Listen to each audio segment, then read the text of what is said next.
Giunta regionale al completo per l'incontro di fine anno a Palazzo Balbi di Venezia. In questi 12 mesi è stata intensa l'attività di giunta. Molte cose sono state fatte nel settore ambiente. Siamo partiti con 3 bacini di laminazione nuovi, abbiamo pronti anche gli interventi di ulteriori 2 nuovi bacini di laminazione, uno a Prada ai Gai e uno il famoso bacino di Viale Diaz a Vicenza, quindi per quanto riguarda la difesa del suolo siamo partiti con grandi opere e continua il nostro impegno. Per quanto riguarda l'aspetto ambientale abbiamo fatto anche lì diverse riforme, la nuova legge sulla valutazione impatto ambientale che dà più potere ai sindaci e quindi ai territori, abbiamo avviato la nuova legge sulle cave dove si prevede una escavazione massima di 8 milioni e mezzo solo di ampliamento, quindi nessuna nuova cava in Veneto per i prossimi 9 anni, abbiamo bloccato nuove cave. Interventi anche nel senso della semplificazione. Penso per esempio ai metri cubi di carta che un cittadino doveva fare per tagliare un albero, abbiamo semplificato, non è più necessaria la valutazione di incidenza ambientale se sono opere che servono per il miglioramento della sicurezza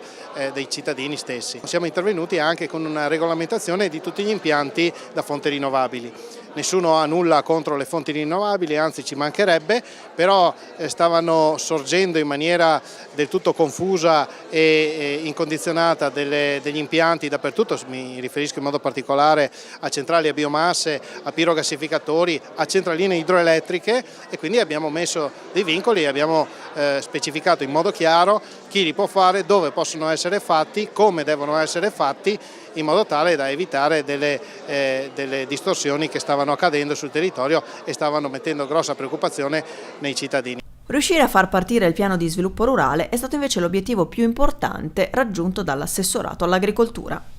Sono state aperte delle misure importanti, soprattutto quelle dei primi insediamenti dei giovani, addirittura 2 bande di insediamento dei giovani che abbiamo concluso proprio adesso anche assegnando alcuni terreni con la banca della terra e quindi i primi 40 ettari che daranno ai giovani la possibilità di partire con una start-up in agricoltura. Questo sicuramente era un obiettivo importante anche per creare un ricambio generazionale all'interno di questo mondo. Poi obiettivi importanti è quello di assistere alcune filiere che particolarmente in crisi come quelle della carne e del latte che stanno dando delle risposte a fine anno importanti anche sul punto di vista dei prezzi, che soprattutto sulla questione del latte si vede proprio negli ultimi mesi dell'anno sia i nostri interventi sia le nostre attività presso il Ministero e nella Commissione europea stanno dando anche dei risultati di ritorno ai nostri allevatori che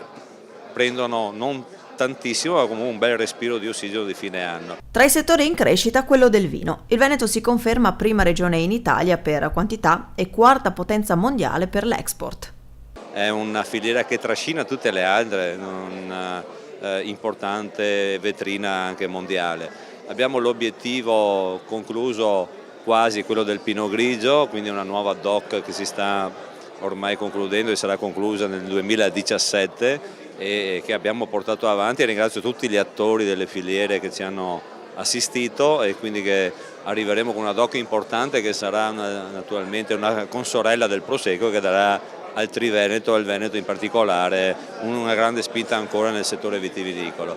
Abbiamo la sfida poi dell'innovazione e qui con Veneto Agricoltura con la sua trasformazione e con le nuove progettazioni per trovare anche prodotti nuovi, l'assistenza e l'innovazione in agricoltura sarà tra il 2006 e il 2017 un'importante sfida che dovrà essere portata avanti per dare assistenza ai nostri imprenditori agricoli.